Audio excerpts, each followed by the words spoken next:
Okay. How can attackers exploit familiarity, liking to successfully execute a social engineering attack? By pretending to be a known individual or organization, by creating a sense of urgency, by exploiting the victim's lack of knowledge about uncommon attacks, or by pretending to have a power or control over the victim. Um,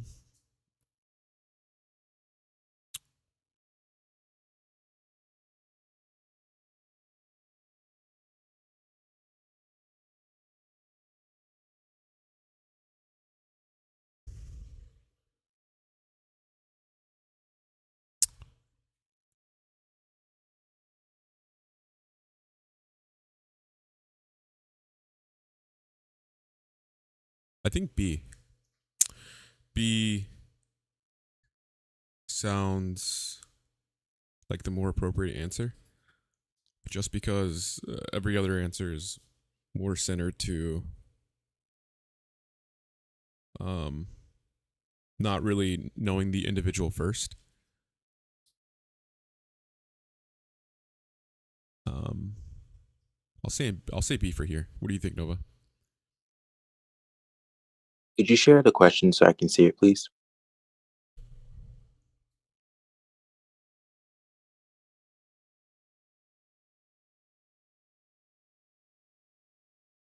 Hello?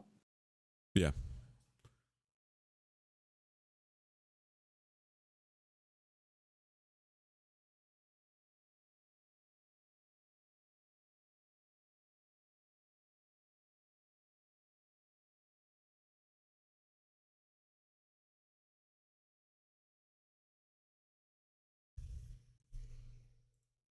Sense of urgency.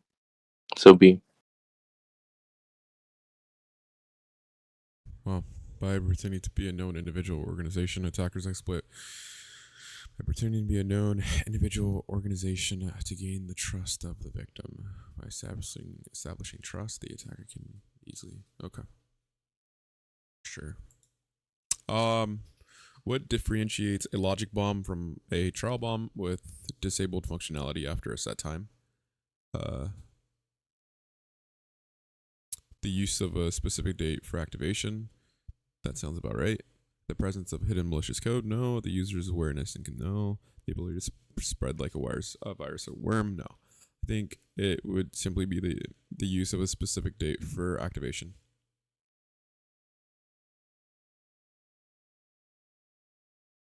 B, C, and D are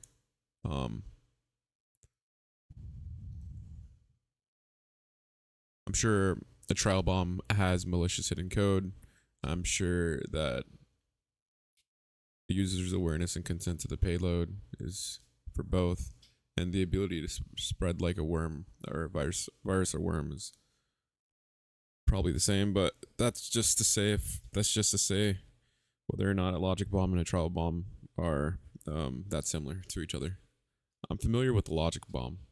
I know a logic bomb has B, C, and D, and A. But I'm not too familiar with trial bomb or trial program. But I would assume they have B, C, and D, just not A.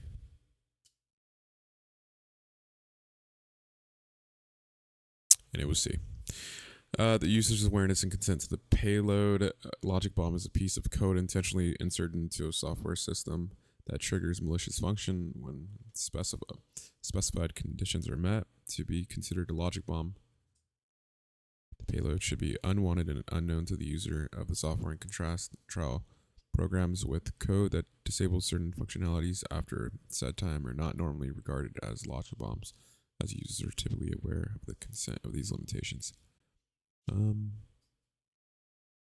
Incorrect, because both logic bombs and trial can be used for a specific date. Okay, well, I know that about a trial bomb, so it's good to know.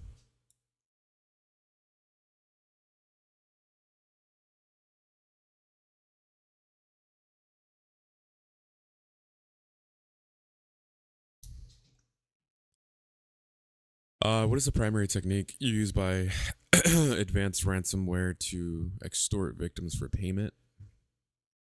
Um,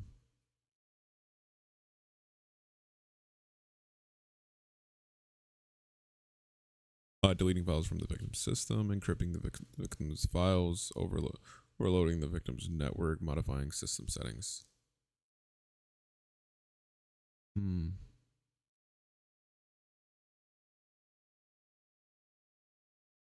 Extort victim. I'll say encrypting the victim's files. A lot of ransomware makes you, well, holds your files up for ransom. So, It goes as far as to like lock you out of your computer, right? yeah.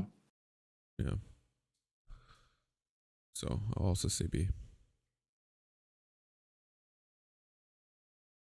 Encrypting the victim's files advanced uses a technique called cryptoviral extortion, which encrypts the victim's files, making them inaccessible. The attacker then demands a ransom payment to decrypt the files. Okay. Which of the following is a type of memory vulnerability that can result in a system crashing or the application failing? Directory traversal attack, API attack. I know API attack doesn't do that. Resource exhaustion attack. No. This here would be integer overflow. No, I've done this already. Integer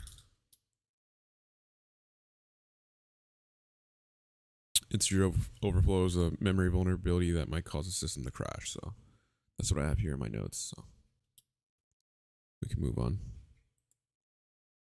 Yeah. Directory traversal attack is a type of allow attackers to read from different parts of a server, even areas. Right. Okay.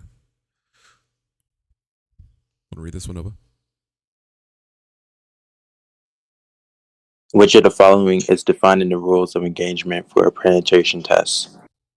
A type of exploit to be used. B, the time of day the test will be performed. C, the number of devices to be attacked. D, the amount of sensitive information discovered.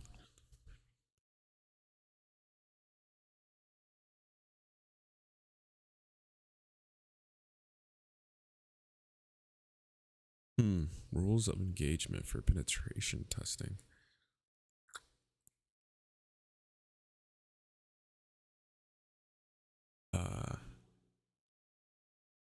Can't remember.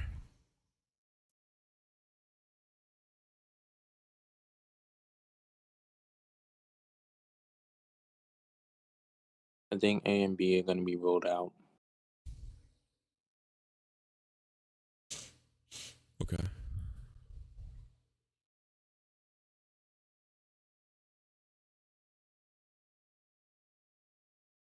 So then D?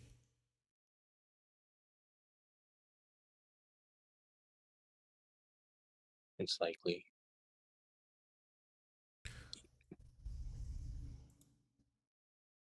Okay. What would it be, date and time?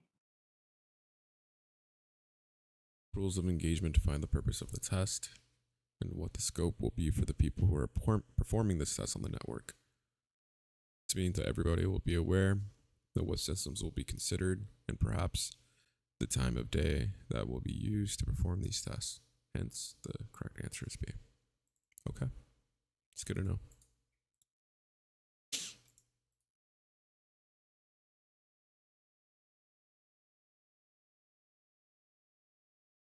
What distinguishes nation state threat actors from other types of threat actors? They primarily focus on financial gain. They're mostly insiders with an organization. They're government entities with significant resources. They're motivated by political or social messages. State threat actors from other types of state. So I would say C. Well, they're government. Well, no, they're government entities with significant. No. I would say D. They're motivated by political or social messages. That sounds about right to me. Nation state threat actors. Well, I'm going to say C. There are government entities with significant resources.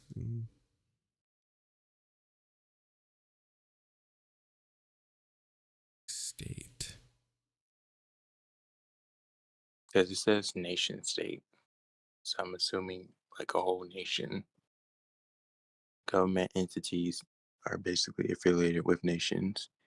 For D, my reasoning is political and social messaging wouldn't really be applying to nation state. Well, not 100%, but that's just my guess. So you're saying threat actors are government government entities? So the government are the accusers or the threat actors putting harm on their own states? Well, let me read the question again.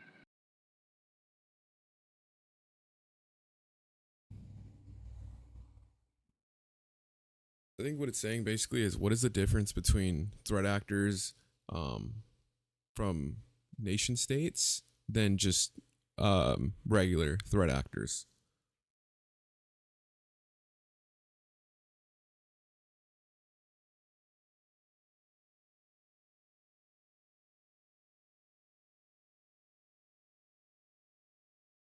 Could be B. They're mostly insiders within an organization.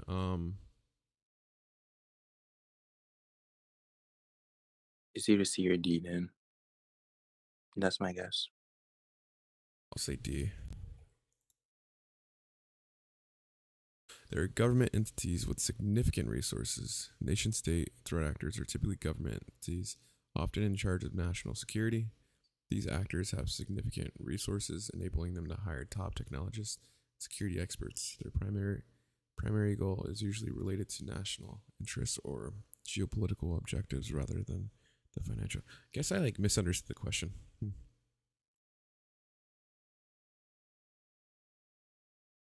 Let me see something.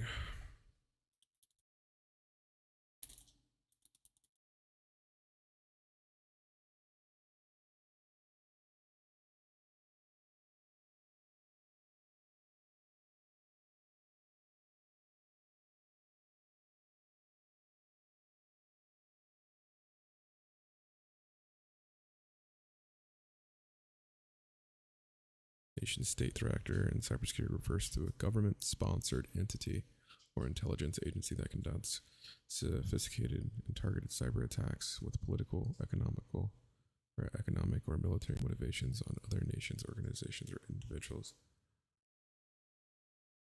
So D was right, but C was basically the root of the answer.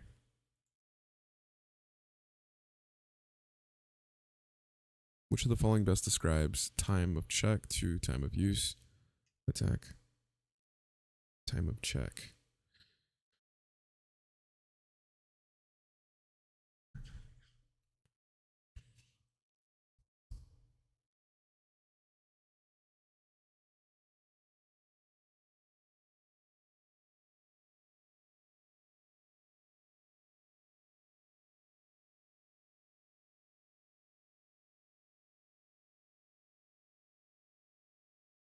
Um,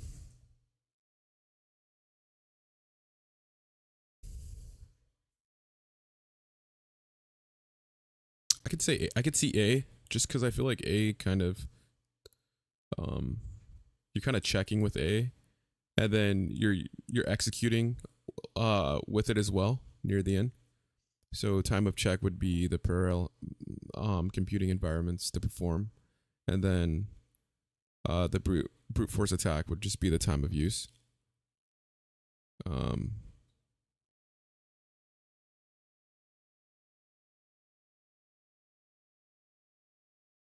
that's sort of my like logic behind it, but I'm not sure. What do you think?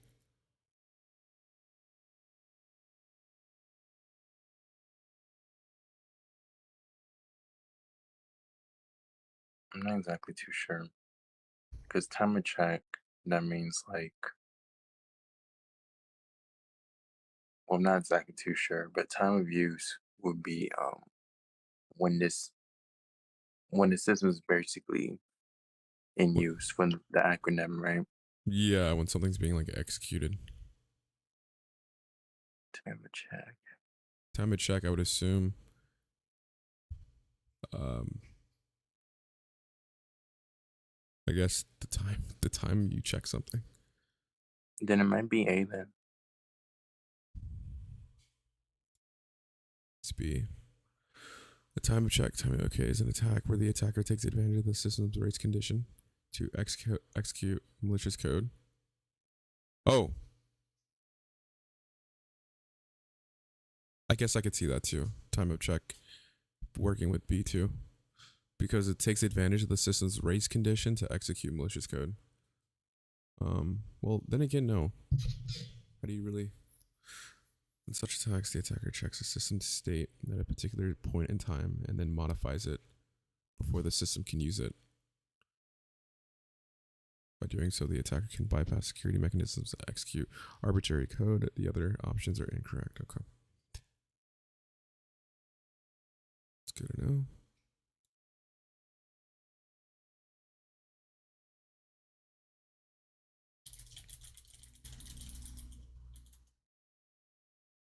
Time of use is whatever new computer system where the state of resource conditions verified at time, but then it's changed before it is used, potentially leading to.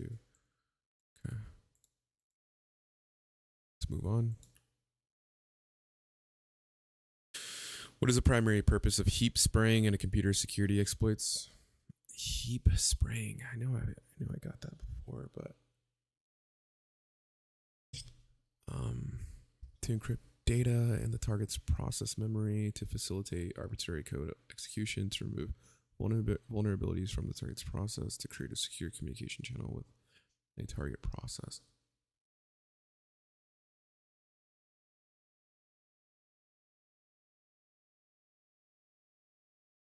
Heap is like an area reserved on the computer until it's used for data storage. Okay.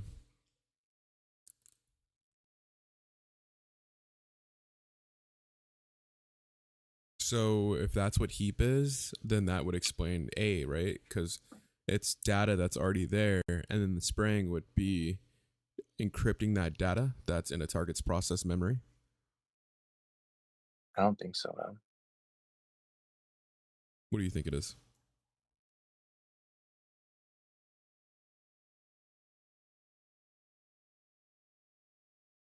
Well, when you spray something, it's like you go through it. So I'm gonna say it's B. I wouldn't say A because it's not mentioning anything about encrypting data.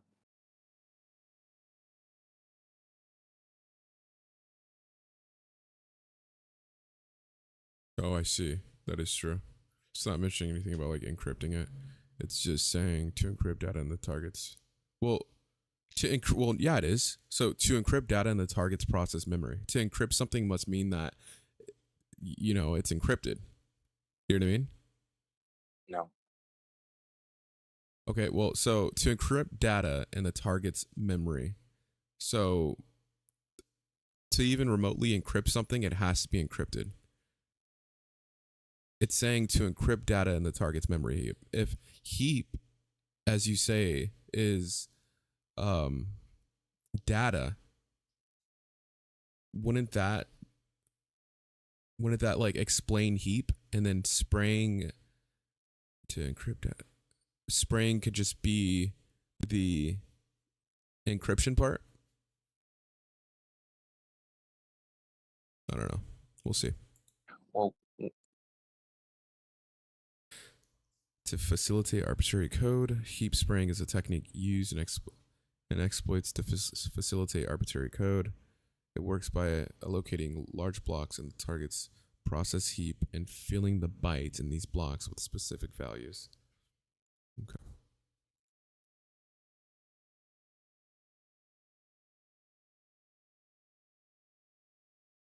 Heap spraying is a technique used where a malicious actor deliberately floods the memory heap of a vulnerable application with a large amount of specialty crafted data or code. aiming to exploit memory vulnerabilities and increase the likelihood of successful exploitation, such as a arbitrary code.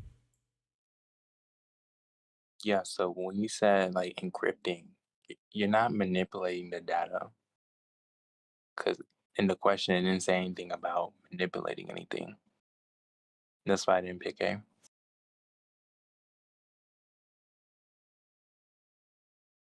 Okay. Which of the following best describes lateral movement in a penetration test?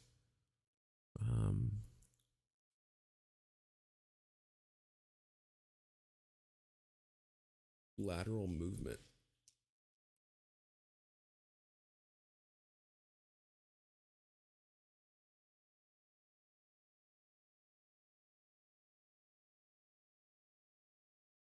The process of modifying systems and files to assist the process of creating persistence by establishing backdoors or changing existing accounts to gain access to a system later on. Process of identifying vulnerabilities or exploits that can be taken down. The process of moving from device to device on the inside of a network after gaining access to a system.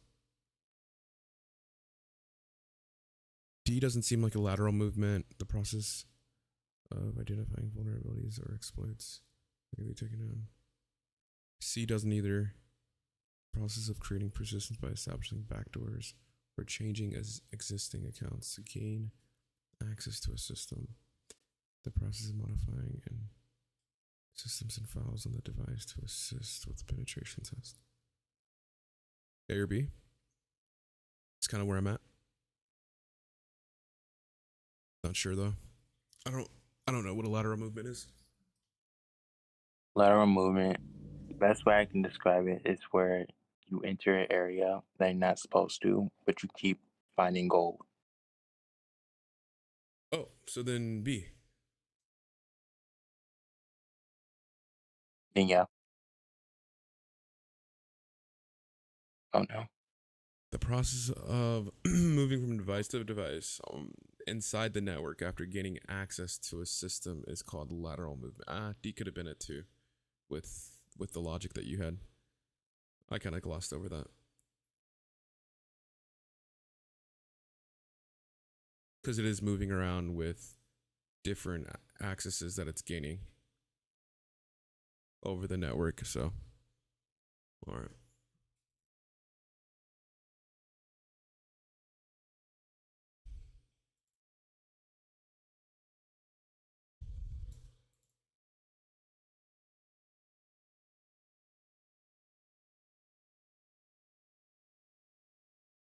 What is the common use of NFC technology and mobile devices? So NFC is something with frequencies. So that's network frequency configuration. Remote access to secure databases, long range wireless communication, contactless payment, and simplified Bluetooth pairing and encrypting communication between devices.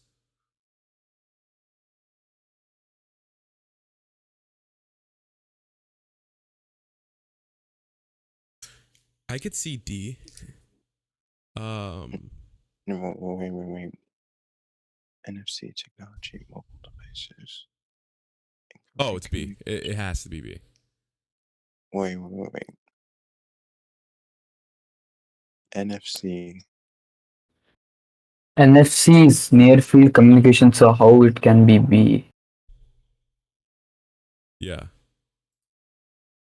Frequencies like that do carry a long range wireless communication. In the name it says near field, man. How this can be long range? What was that?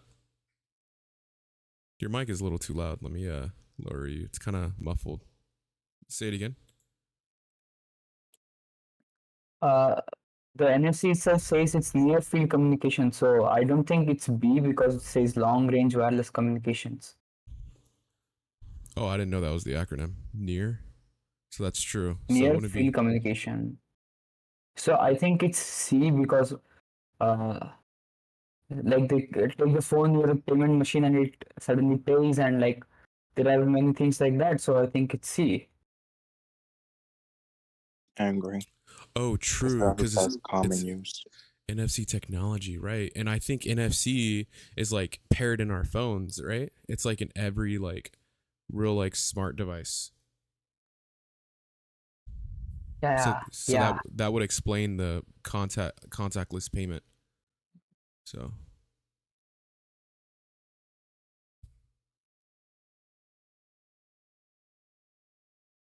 okay.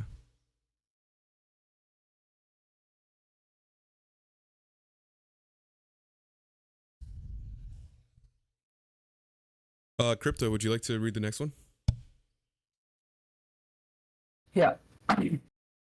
Which of the following is an API-based attack that aims to manipulate an application programming interface to gain unauthorized access or bring down the application or system? Null point defender, integer overflow, directed traversal, and API attack.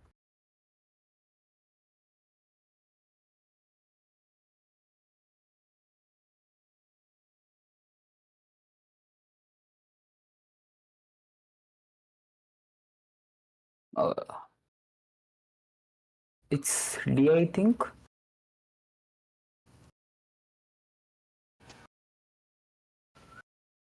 Which one you say it is?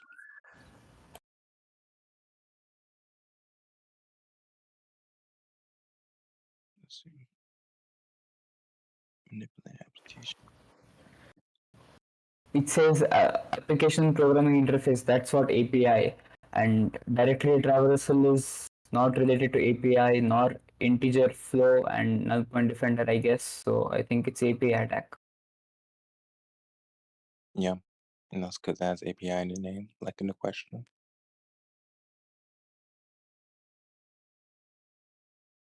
Yep, agreed. That one's fairly easy. Which of the following is a standardized format for sharing threat intelligence between organizations?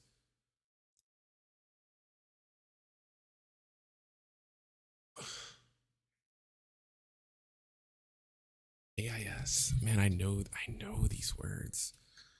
Um,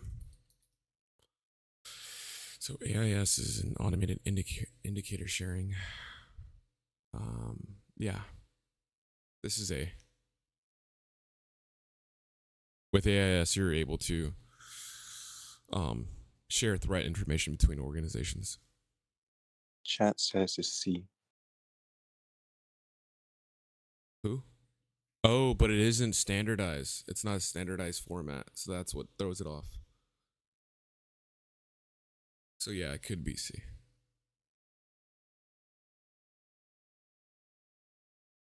It's B. Okay. Sticks. Threat information expression is a standardized format for sharing threat. Okay.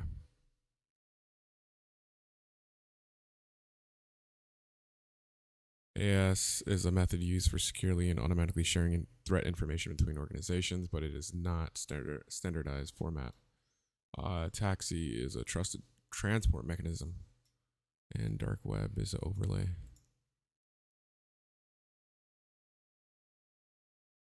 Very, very similar.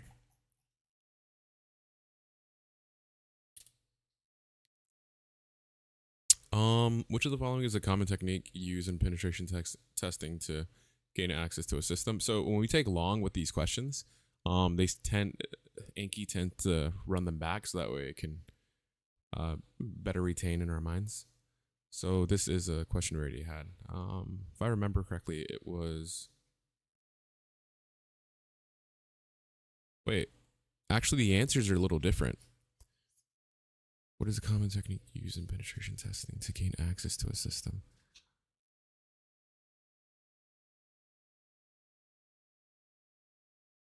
Yeah, this is a whole different question.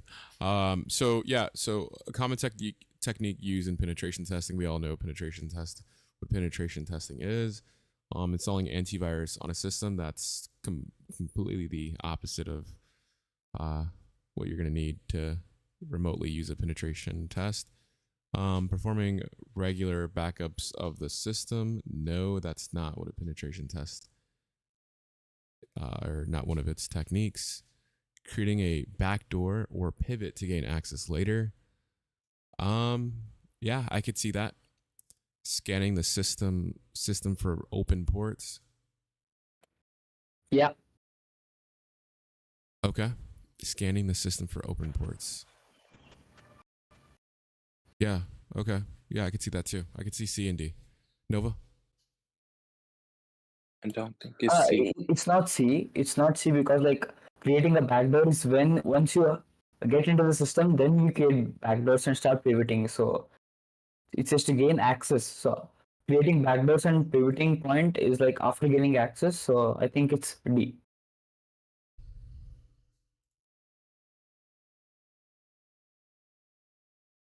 So Oh, it was what C. the? Creating a backdoor or pivot is a common technique used in penetration testing to gain access to a system.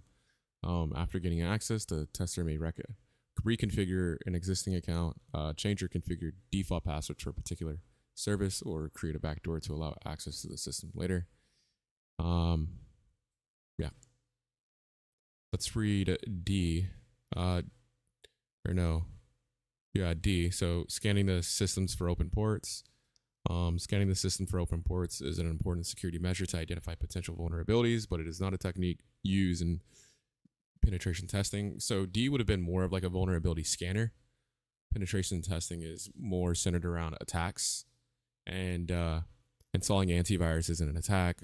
That's actually more of a defense mechanism. Performing regular backups is neither both attack or defense, and creating a backdoor is more attack than what we have here. What is the primary difference between Welling attacks and CEO fraud? Nova, we've done this one a lot, so I'll let you figure this one out.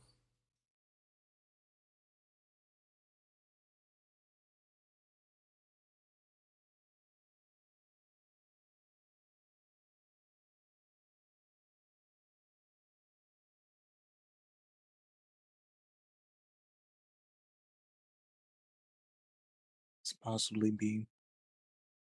CEO fraud involves sending fake emails to senior executives, while Welling attacks use spear phishing techniques. So like basically targeted techniques. Welling attacks target CEO. Yeah, I can see B as well. What do you think, Crypto?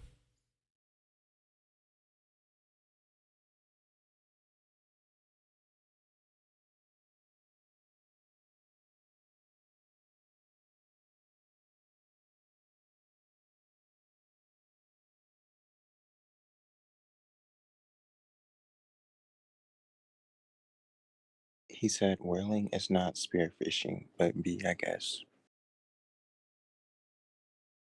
Welling attacks use. Wait, what? Where is he even messaging? Oh, it's so confusing. Welling is not spearfishing. Well, it's not it, but it does use a similar attack. So it says while Welling attacks use spear phishing techniques, um, spear fish, a spear phishing is a targeted technique, um, and Welling is also targeted, but Welling is targeted to like the big guys, right? So like the big CEO guys, guys that are in at the top, the guys that have a lot more to lose, and that in of itself is still kind of it it's kind of like spear phishing because you still are targeting someone.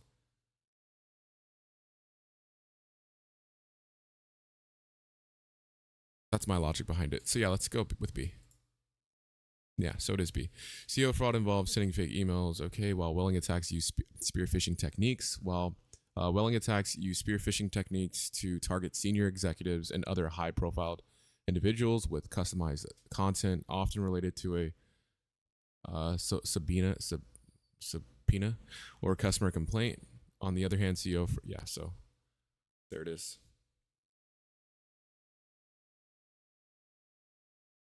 Spearfishing is done for a group, and welling is just attacks single person.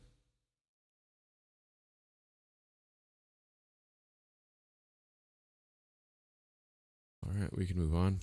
What is a birthday attack? Oh, that's what Dax said. Okay. I think it's just like a change of like interpretation. If that's what Dax said, I would agree with him, just because he's very familiar on what you're gonna see on the test. So yeah, so for you guys, if spearfishing is done for a group, and welling is just for attacks for single person. I don't know, but that's the thing. It's not. I mean, I guess that's like kind of like the rule of thumb, but because like when you think of a CEO, it's one person, but the reality of it is like high profile people. See, there could be more than one like CEO. There could be like more than one person in that has a high profile within the business or organization. So that's why it could be seen or reminisce or what do you say, similar to spearfishing, but yeah, generally it should be one CEO, so it's one person. That's welling, and spearfishing is. Well, hold on. You're saying spearfishing is done for a group? Well, yeah. Okay. I guess I could kind of see that too, because spearfishing it can target individuals, and generally speaking, there's one CEO, and then there's all these people, like normal people, and so that's where spearfishing comes into play. Spearfishing can attack all these multiple different people that are like on the same level, whereas welling kind of just targets that one CEO and mini.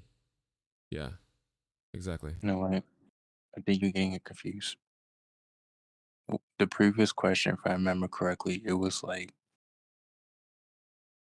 CEO attack and whaling attack.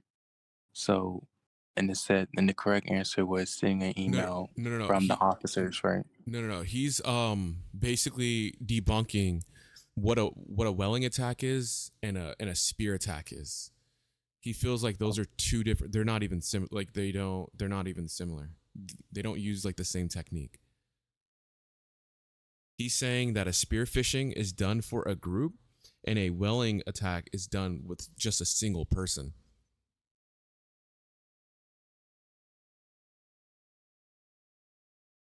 I mean, logically, that does make sense because a lot of these attack names are based off of actual events. So, like spearfishing, you throw a stick in the rod in Well, the water, the thing and you about try to get something. well, the thing about spearfishing is like you're attacking multiple individuals, right? And then welling, you can still do that. But welling, that term comes from the big honchos, right? The big guys, the high profile people, the CEO. But it doesn't necessarily have to be just the CEO. It could just people, like the previous question said, people that are just high leveled within the organization or business, right? So that's what a welling is. It's taking down or targeting someone that is big, like that has a big presence within the company. That's, hence welling, right? Big. So like the two are very similar because they're both targeting. Welling is more targeting like high profile people.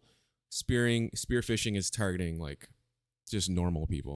That's kind of my interpretation of the whole thing. And that's why in the previous question, it was trying to intertwine the two. Whereas Crypt is confused why they remotely even made them seem like they were the same. He's saying that when you're doing a welling attack, it's just a single person. I think the general idea is a single person because whenever you hear about a welling attack, or from my knowledge, it's that CEO. And generally speaking, it's only kind of like one CEO. right? Like Mark Zuckerberg is like the only CEO. You name it, And right? Elon is like the so only CEO. when they say CEO, I think they just mean high-profile individuals within the company, not just the head of the company. Correct. So then, if that's the case, Welling isn't just attacking a single person. That could be multiple high-profile people. No, I would think it would be one in that case. Okay. Let me see.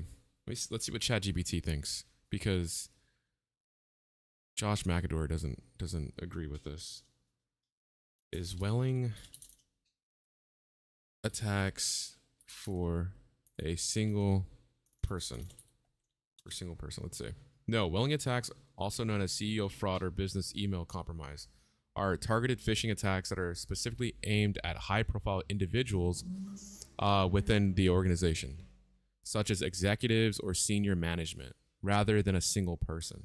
The goal of a Welling attack is to trick these individuals into revealing sensitive information, authorizing fraudulent transactions, or performing action that can lead to financial loss or data breaches. So once again, Welling attacks aren't just aren't single attacks. It's just high. There's so many high-profile people within a business. It's not just about the CEO. That's why you have like the board of directory. That's why you have HR. That's why you have all these other very high-profiled like entities within a organization that could cause huge like data breaches or liability. Okay, so Blessings is said something. Spear phishing, targeted phishing within inside information makes the attack more believable. Spear phishing, the CEO is Welling, right? Targeted phishing with possibility of a large catch, correct? The CFO, chief financial officer, is commonly speared, right? These executives have direct access to the corporate bank account. The attackers would love to have those credentials. Yeah, so I agree, but the issue here is whether or not basically there's one well in a business, and I don't believe there are. I think there's more than just one well in a business. I mean, that's just Yeah, kind of. that's that. But no, but then I told you, I followed up when you did say that. I said, well, so do you feel like there could be, like, does a Welling attack, like, could it be more than just one person? You said no. Yeah, that's what I said. I said they can be multiple individuals, but I thought it would just be one person that you attack.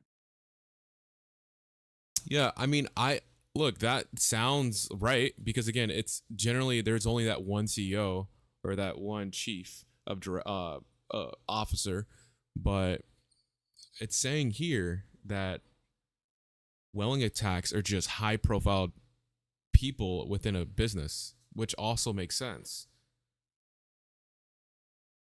But then also Crip mentioned that Dax said, I guess the rule of thumb of looking at this when you actually take the test is that spear phishing is done for a group and Welling attacks are just done for a single person. Which then I told him, I get it. I could see that because again, there's only one person. There's only one chief, there's only one CEO. So like it makes sense, but technically there are more than just one high profile person. There are many different high profile quote unquote, like wells, quote unquote. So technically there could be it doesn't act just as one attack. It could be and that's the similarity within spear phishing, because spear phishing you can attack many different wells, and spear phishing attacks individuals or groups already. So that's like the similarity that could be. Yeah, but yeah, let's move on. That was an interesting question. What is a birthday attack? Cryptographic attack that exploits the mathematics behind the birthday problem. No. A type of cyber attack that.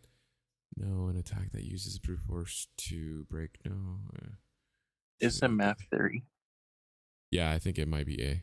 Just seeing as though B, C, and D are just completely off. I'm not sure what the theory is, but I just remember seeing it's a math theory. Yeah, I always remember just like a birthday attack having like cryptographic in it. So B, C, and D didn't have crypto in it.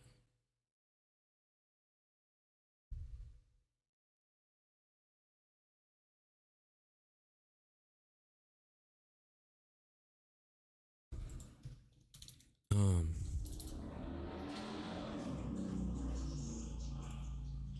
how do social engineering attacks exploit trust to deceive victims? By using technical exploits to compromise systems, by providing realistic looking false information or platforms, by exploiting known vulnerabilities in software, by brute forcing techniques to guess passwords. Social engineering. So a social engineer wouldn't be a brute force technique. By exploiting vulnerabilities known in the software. I think that kind of like stems from it, but we're like talking about how to deceive a system, not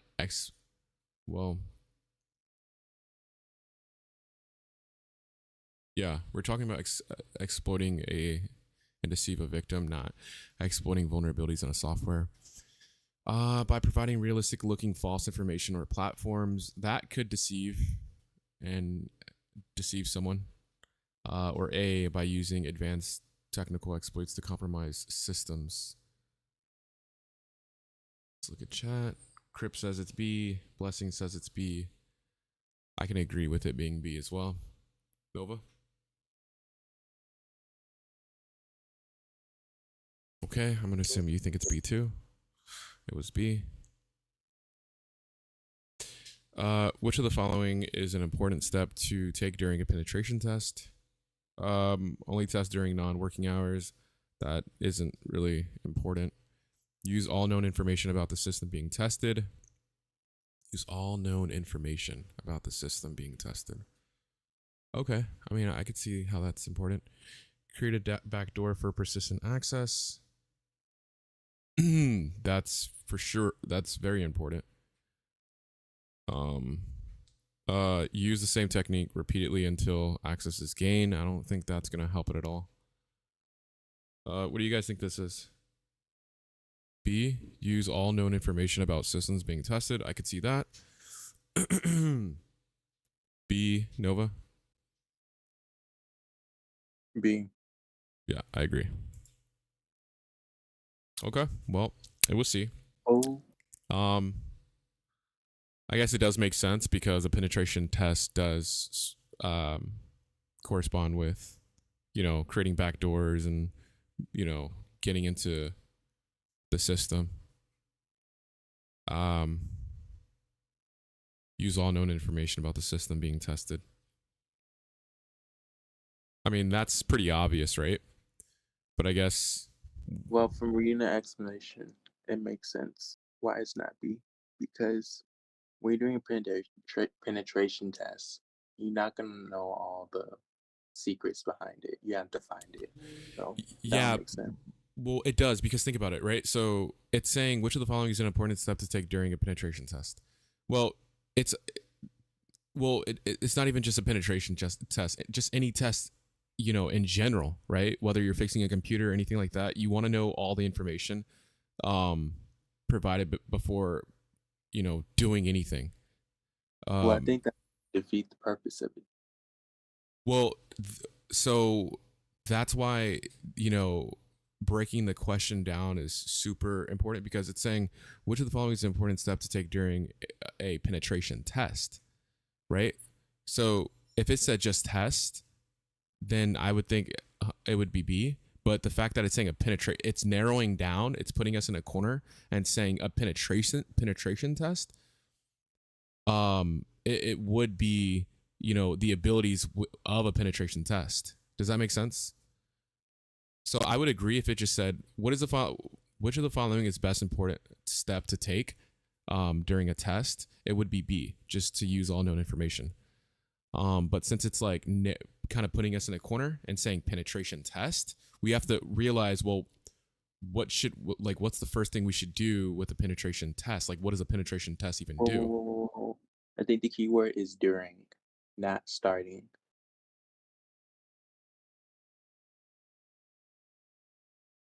You see, important step to take during a penetration test, not starting a penetration test.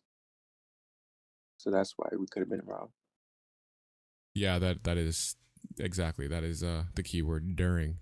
So during a penetration test, at that point you have to think, well, what does a penetration test do? And that is to create a backdoor for persistent access. Yeah, these questions are quite interesting. I think we just probably need to take our time a little more. We're all kind of quick to answer. What makes My thoughts on that is, I guess it's a simulation.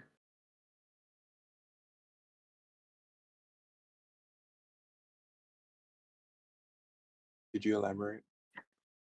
I'm looking at it like you're simulating the attack. You know, it's I guess how should I say that?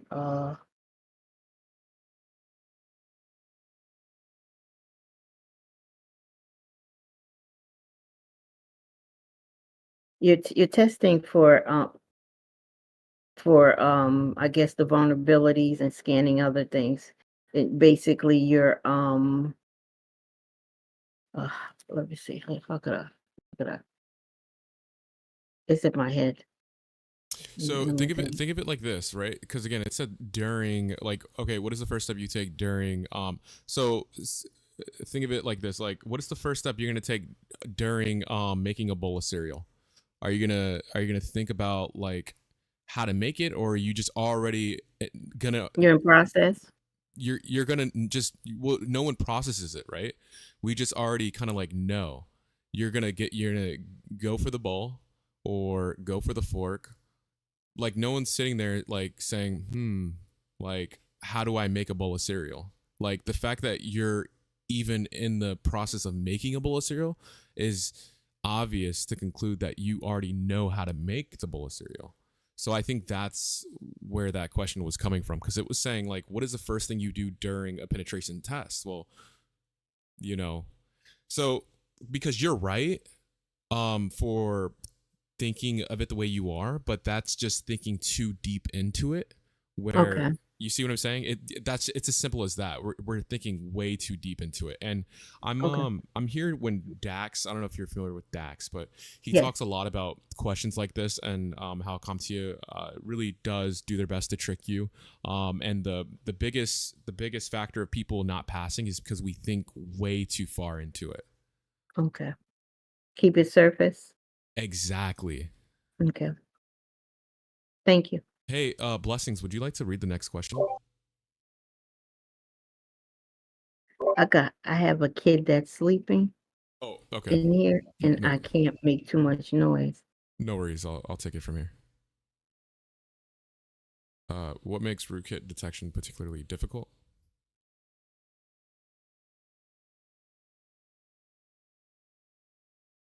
Well, first, I think we should break down what a rootkit is. I think, if I remember correctly, a rootkit is basically a Trojan. It acts as a rat. It could very well be some sort of remote access malware. So, with that logic, we could uh, proceed with these answers. Rootkits cannot be detected by antivirus software. Rootkits may be able to subvert the software intended to find them. Rootkits are typically installed on non-critical system files. Rootkits are only deceptible when the system's offline. So that's not true. Rootkits are only deceptible when the system is offline. I don't think that's true. I think a rootkit can very well work online. As online. Rootkits are typically installed on non-critical systems. No, I don't think that's also true either. I think rootkits could be installed on anything. In fact, I know rootkits may be subvert the software intended to find them. Yeah, I could see that. Rootkits cannot be detected by antivirus software. Oof. I think, yeah, it's B. It's 110% B. It's not A. I remember having this question before. I can't really explain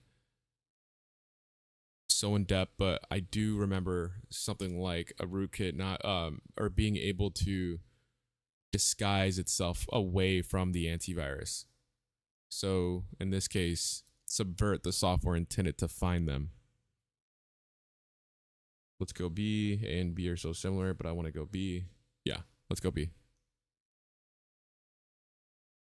Yeah, so rootkits may be able to subvert software intended to find them. There's the answer. The ability to hide or manipulate detection methods. Hold on, let me see if I was even right about my explanation earlier. If a rootkit is basically like a rat. Is a rootkit like a rat? While both rootkit and a remote access can be used for malicious purposes, they're different in nature. A rootkit is a type of malware that is designed to gain privilege. Okay. On the other hand, a rat is a remote access Trojan type of malware that provides unauthorized remote access. Okay.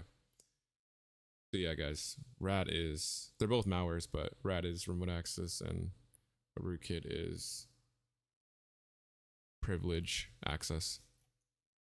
Got it.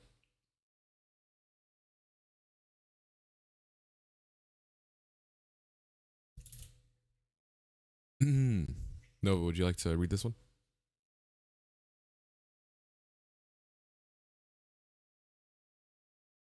What is the primary purpose of footprinting in the context of cybersecurity? Identifying vulnerabilities within the network. That could be it. Exploiting vulnerabilities to gain unauthorized access. Gathering information about computer systems and their entities. That could be it too. Launching a coordinate. So it's either between A or C. Crypto says C. Gathering information. I think gathering information would come first before identifying. To identify, you must already have something gathered. So I would say C as well. What do you guys think?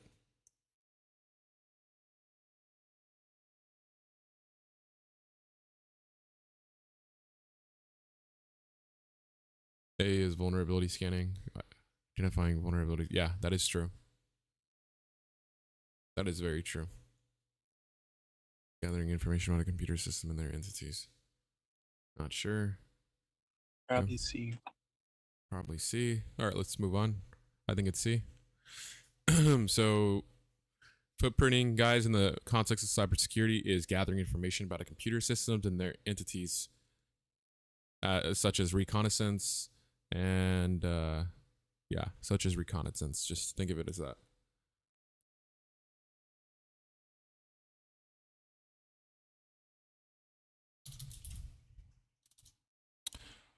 Okay.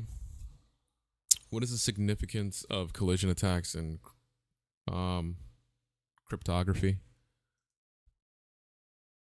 I always get these crypto questions wrong. Cryptography, the significant. What is the significant collision attacks and cryptography? They allow an attacker to bypass authentication mechanisms. I don't know. Not even really sure where to start with this one.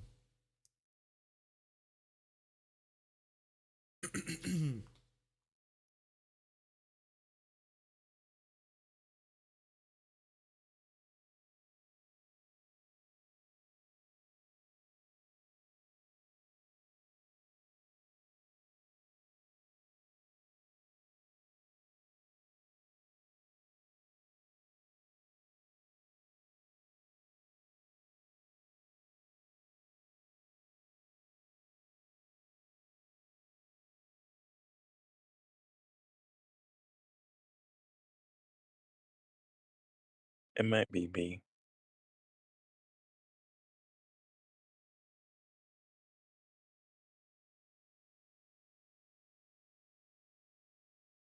because I'm gonna just look at it face value. Collision. Bypassing is not colliding with something. B, brute force attack means you deliberately keep messing with something until it works. C, I don't think it's related in this case. And D, I don't think it's related.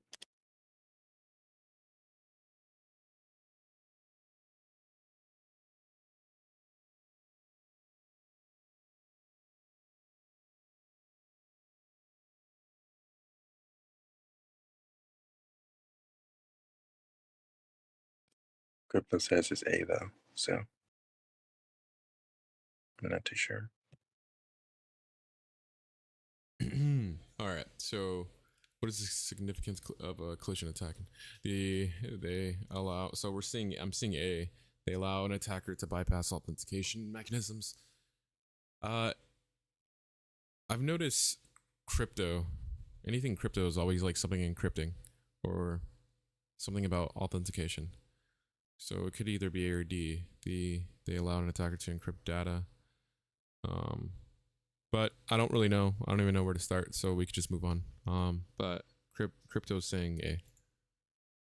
So collisions attacks are significant in cryptography because they allow an attacker to use them to undermine the security granted by digital signatures, allowing them to fraudulently make data appear as if it has been verified. Okay, that's interesting. That is very interesting. It's scary. What is the potential consequence of a penetration test if there is not a process in place to get a system back up and running if something fails during the test?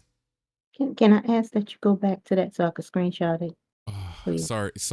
So the way Anki works is once you move on, it either Okay. recycles or yeah, I can't go back. But I do All right, no worries. I do have the I copied this from it, so I'll send it over.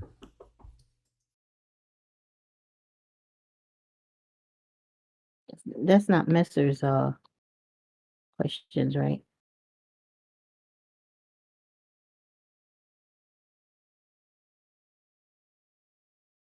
Thank you.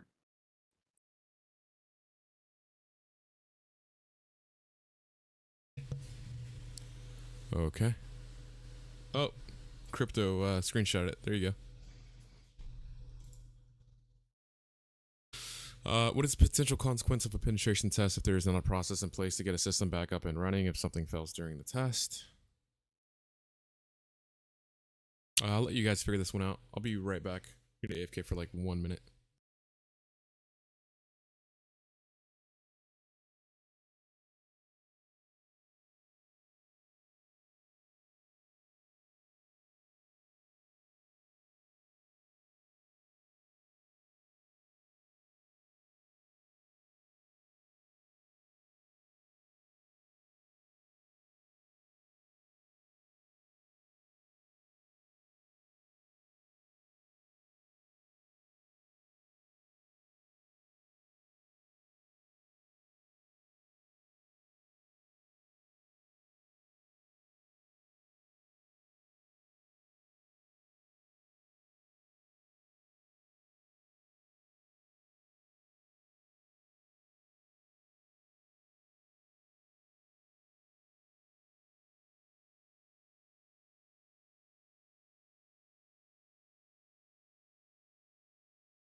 All right, I'm back. What is the potential consequence? So did you guys figure out the answer for this? B. The potential consequence, or what is the potential consequence of a penetration test if there is not a process in place to get a system back up and running if something fails during a test? Oof, that would be bad. Sensitive information will be lost. True. The system becomes permanently damaged. That is not true. The penetration tester may gain unauthorized access to other devices on the network. That could be true. The organization may need to purchase new hardware or software. No, not necessarily. So yeah, B sounds like a more appropriate answer here. Ooh, the system may become permanently damaged. Well, I never knew about that with a penetration test. During a penetration test, there's potential of creating denial of service or crashing the system that the particular data might be on. Therefore, if something does fail, there needs to be a process in place to get that system back. What the okay? So how? Wait, otherwise the system may become permanently damaged. Okay, so basically if that particular thing doesn't get fixed soon, it could become permanently damaged. So we said choice B. Choice B is incorrect because there is no mention of sensitive information being lost during a penetration test.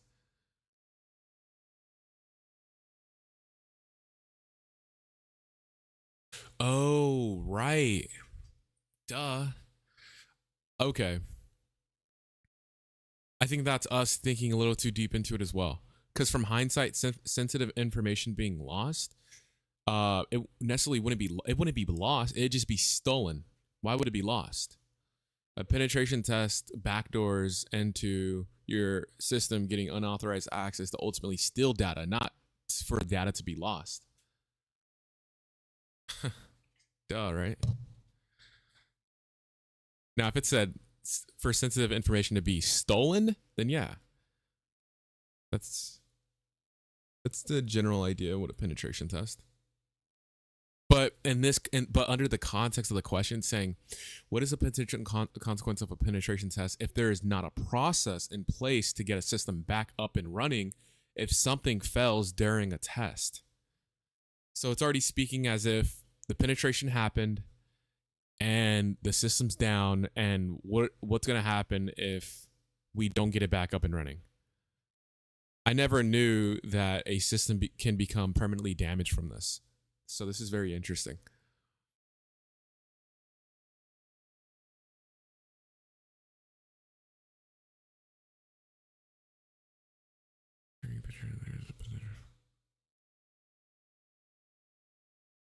Okay. This is why a penetration test is so deadly. This is exactly why people get home labs to perform these type of things. So that way they don't mess up their own systems. Which of the following is a semi-unauthorized hacker, a nation-state threat actor, an organized crime threat actor, a script kiddie threat actor, a hacker who is more of a researcher, a semi-authorized hacker, maybe D, because he's a hacker who is more of a researcher, not really a. I mean, he's a semi. Well, who is more of a. Yeah, I mean, he's a semi-hacker because he's more of a researcher, not a threat actor. Whereas A, B, and C are all threat actors.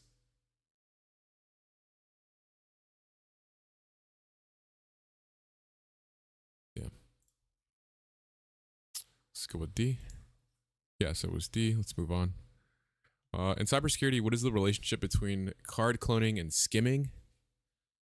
So let's just break that down before we go into the next question or go on to the answers. So a between card cloning is merely what it is, getting access to physical cards and cloning them to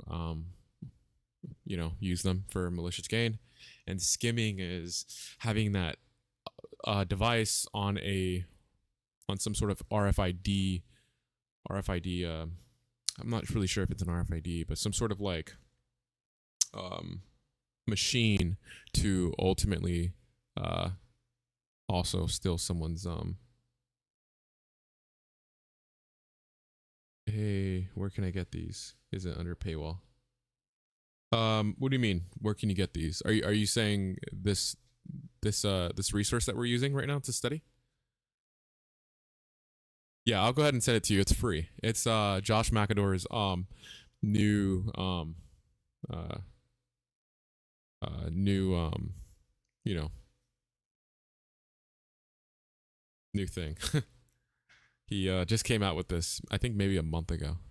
So some good stuff. Just to kind of show you a little bit more of it is there's more than enough questions for each category that you'll be tested on in the Security Plus exam. So after really getting a clear understanding and studying all of these, there should really be no reason for you not to pass the test and learn more than kind of what the test would have taught you. So it's a win-win. Yeah, it's pretty legit. I'm just about done with threats, attacks, and vulnerabilities.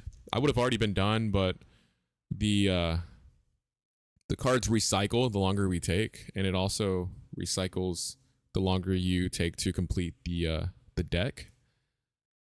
So we started an hour and a half ago, and we started an hour and a half ago on 30 cards to go, but for some reason we still have 26 left. So, but yes, can't wait to get started on these other ones. I'll go ahead and link you here in a bit. I won't forget, so just hang tight for a minute. Right, so what is the example of advanced skimming? Ah, damn, we lost the question, by the way. Me doing that, we lost the question, but it's okay. It'll recycle through. What is an example of advanced skimming method in cybersecurity? So again, like I explained before, skimming is a device on a machine to steal your card information. So photocopying receipts, no. Installing a small electronic device called, wait, what is an example of advanced skimming? Installing an electronic device called a skimmer inside an ATM, or yeah, that's true. Manually copying card numbers from discard receipts, guessing card numbers and pins. So we can rule out D. D's not it. Guessing card numbers. A skimmer has nothing to do with that, let alone an advanced skimmer. An advanced skimmer is, or at least a skimmer, is gonna get you that information right then and there. Manually copying numbers from discarded receipts. I don't know, it has nothing to do with manually doing anything. It's merely you putting in your card and them getting all your information. So we can rule out C and D. Installing a small electronic device called a skimmer inside an ATM. So this is exactly what a skimmer is. So I will say B. Seeing as though A doesn't really seem compelling enough either. Definitely B. B. Okay. There we go. What is a memory leak? Now, before we start, do any of you actually know what a memory leak is? You guys could type it out if you'd like.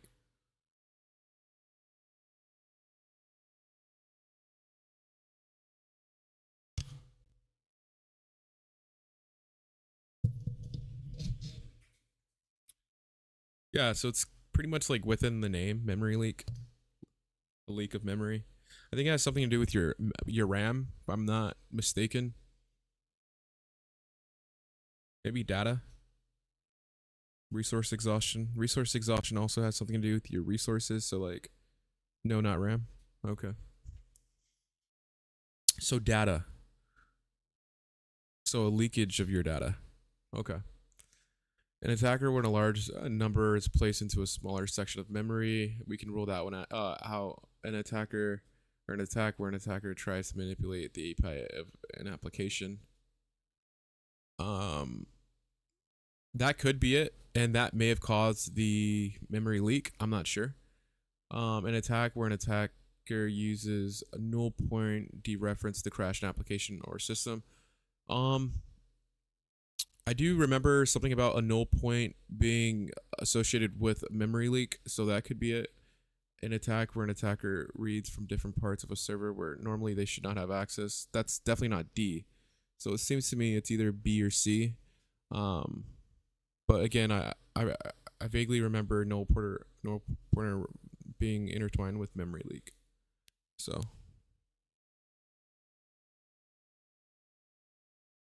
So we have C. What do you guys think it is? You guys can type it in the chat bar on the right side if you guys like.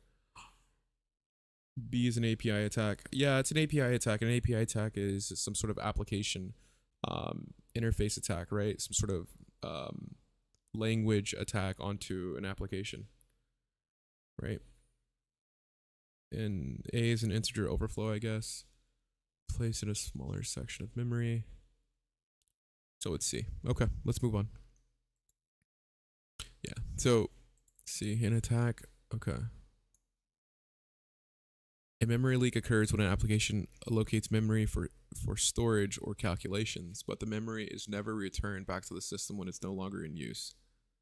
The application continues to use more and more memory until it eventually uses all the available memory, which causes either an application from operating or the system to crash.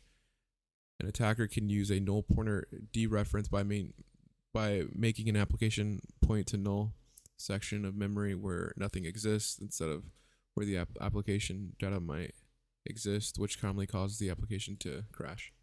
Interesting. For the sake of this question, I'm also going to ask ChatGPT real quick. Do null pointer. What a null pointer is. So a null pointer references or refers to a specific value, often represented as null or 0, that is assigned to a pointer variable in programming languages. It indicates that the pointer does not point to any valid memory location or object. Dereferencing a null pointer, attempting to access or manipulate. Hold on, this is just too long of a goddamn explanation. Explain this in one sentence. So a null pointer is a value assigned to point a variable indicating the absence of a valid memory location or object.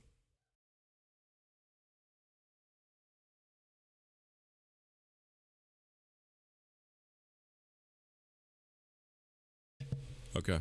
Which of the following is a reward provided by the owner of a system to people who identify vulnerabilities or exploits?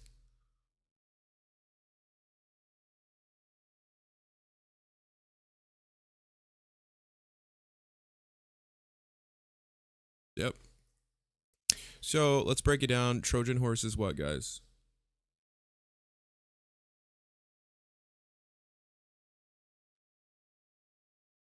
A virus. Exactly. A Trojan horse has really nothing to do with being rewarded in anything. It's merely attack for malicious gain to gain information. You don't get rewarded afterwards. Spear phishing, same boat. Bug bounty. Well, that's just completely irrelevant to the whole thing. Well, actually, no, it's not, because a bug bounty basically is like a bug within code that you could find, and basically get rewarded for too if found.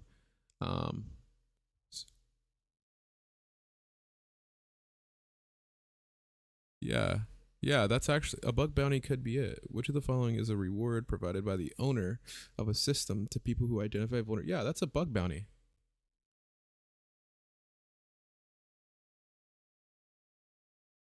So well, yeah, so I could see why ransomware would be it too, because ransomware is like, I mean, ransomware, right? It's like you hack my information, I want it back. I pay you to get it back, you're rewarded, right? But that's not the primary consensus of the question. The question is more like, what are you gonna get? Like, what's gonna reward you provided from like Microsoft for finding and identifying vulnerabilities and exploits? Like that right there has everything to do with bug bounty. There's more to it than ransomware. Bug bounty, this is absolutely centered around the exact definition of it. So yeah, a bug bounty is a reward or compensation provided by the owner or individuals who identify vulnerabilities or exploits. Period. That's it. We can move on. What is the primary purpose of shoulder surfing in the context of computer security? Everyone should get this right easily. All of you. To physically steal devices, to install malware on the victim's device, to obtain confidential information by observing the victim's actions, or to impersonate the victim in online transactions. You guys should all get this right. Good job, Blessings. Good job, Crypto. Nova, I know you would have got this right. Let's go ahead and move on. What is tailgating in the context of social engineering? You guys should all get this right as well. We're sort of like in the basics of these questions. We're kind of like narrowing it down. 25 questions left, so I guess that kind of explains it. Following someone closely to enter a restricted area without authorization. Yeah. Move on. Which of the following best describes the negative effects of potentially unwanted programs?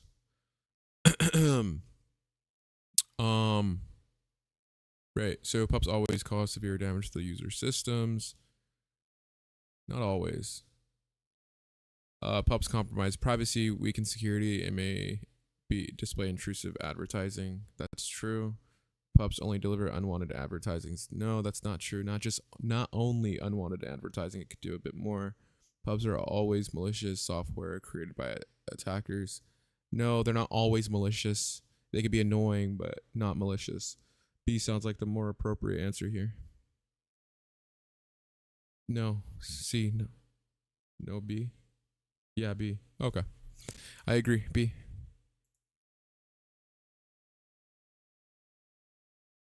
Which of the following is a technique used by penetration testers to gain access to other trusted systems?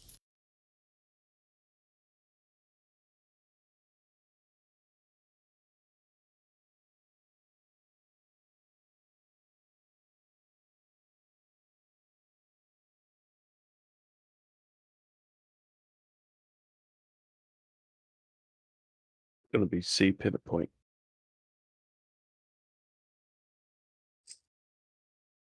Whoa, did you pass your exam today, Minnie?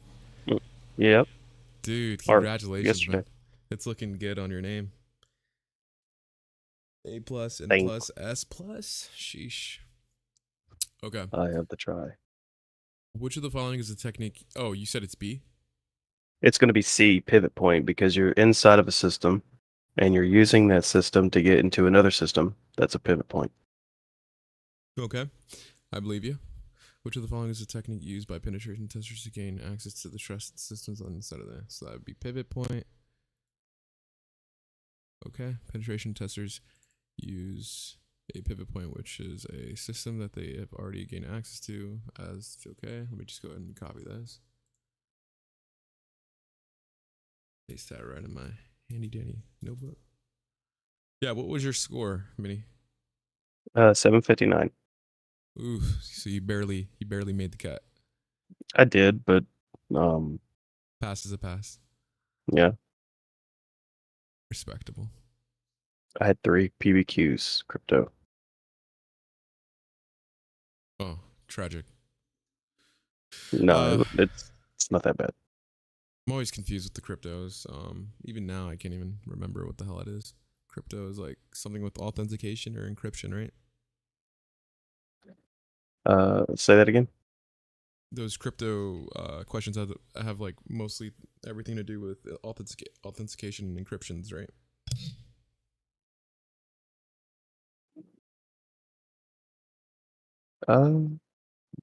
Yeah, they had some. They will sometimes go about some encryptions in the questions. Yeah, if that's what you're asking about the actual CompTIA exam.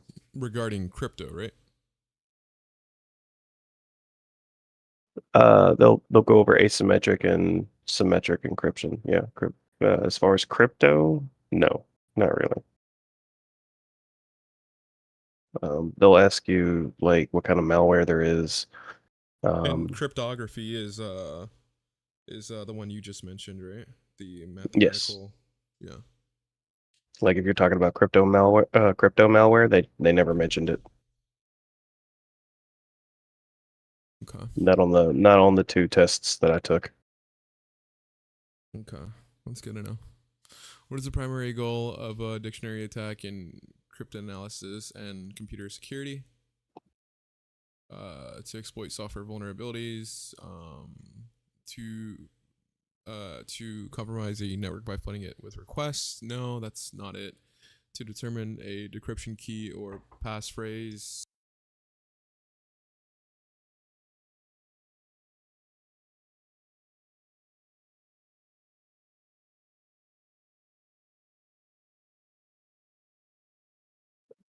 No, the PBQs were in scope.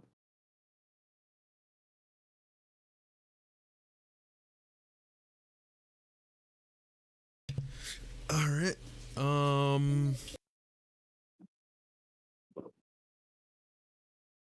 Okay, sorry. I'm back.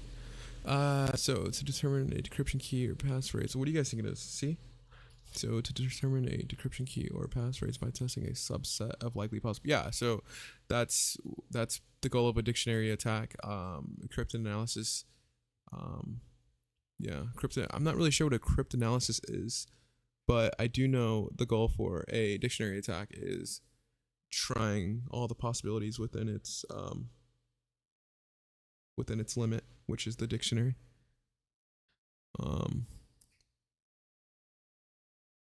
Nowhere does it say anything similar to that on A, B, or D, so I could see how it could be C as well. What do you guys think it is? Like there's out of scope, like there's an acronym which you never saw. C.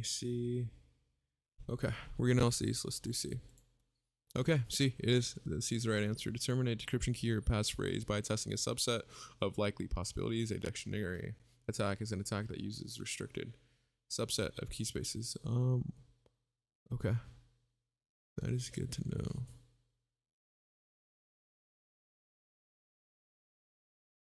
In cybersecurity, what is the relationship between card cloning and skimming? Oh, this is the question we skipped earlier. Yeah, so card cloning has everything to do with cloning, and skimming has everything to do with a skimmer on top of a machine to ultimately take your information. So skimming is a technique used to protect cards from cloning. No. Card cloning is a technique used to prevent skimming. No. Skimming is an attack used to gain card information. Yes. Which can be used for card cloning. Yes. Card cloning and skimming are unrelated techniques. They're very related. It should be an easy one for everybody, so we'll go ahead and move on. C is the right answer. Which of the following is best describes the purpose of open source intelligence in the context of IT security?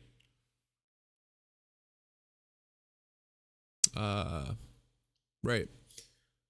So the point of open source intelligence is to basically let everyone know, like on a bulletin, right? Like all of the attacks and vulnerabilities that are out there, or all of the attacks and I think you guys know where I'm getting at with that. So in the context of IT security, so to perform code reviews or proprietary software to monitor network traffic, to gather threat information from public sources and discussion groups, to create visualization of real-time attack. C sounds about right. C sounds exactly right. C again. Okay. Yeah, so yeah. To gather information, okay. Open source intelligence refers to the process of collecting threat information from publicly available sources such as the internet. Okay. To ultimately help cybersecurity or security professionals stay up to date with the latest threats. Gotta love them. Would one of you guys like to read this one out?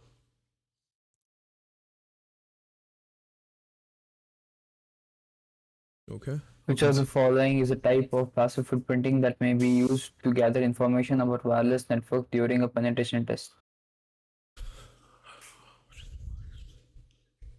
Oh man, it's C again, I think. Why? Oh, it says passive. Yeah, it's C. Like war driving or war flying is like scanning available SSIDs around the area. So Yeah. Okay. So, okay. I could see that as well.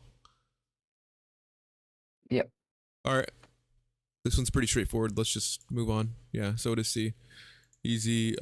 Which of the following is a valuable source of information on the latest vulnerabilities and threats affecting the IT industry and allows IT professionals to build professional relationships? Acad, acad, academic or academic journals. That has academic journals is just like it basically kind of like works as OSINT, OSINT or whatever. Just kind of like in a way, right? It's just someone that is documenting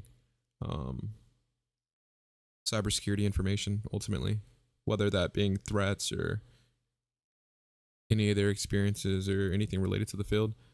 Conferences, that has everything to do with, board meetings and things of that nature to maybe talk about a particular subject within in the context of cybersecurity.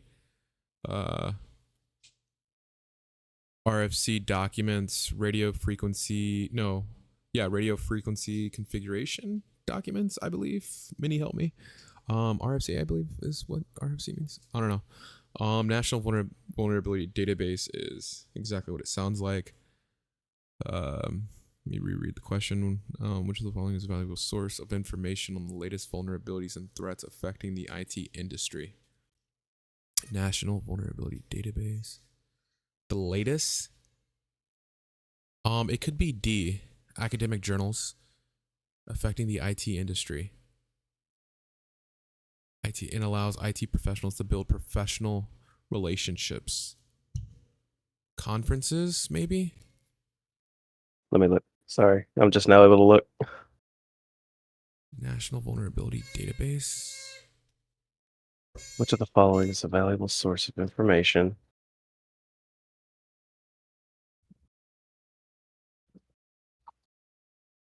It sounds like NIST, so maybe A, to be completely honest with you, because I've never seen that question. RFC documents.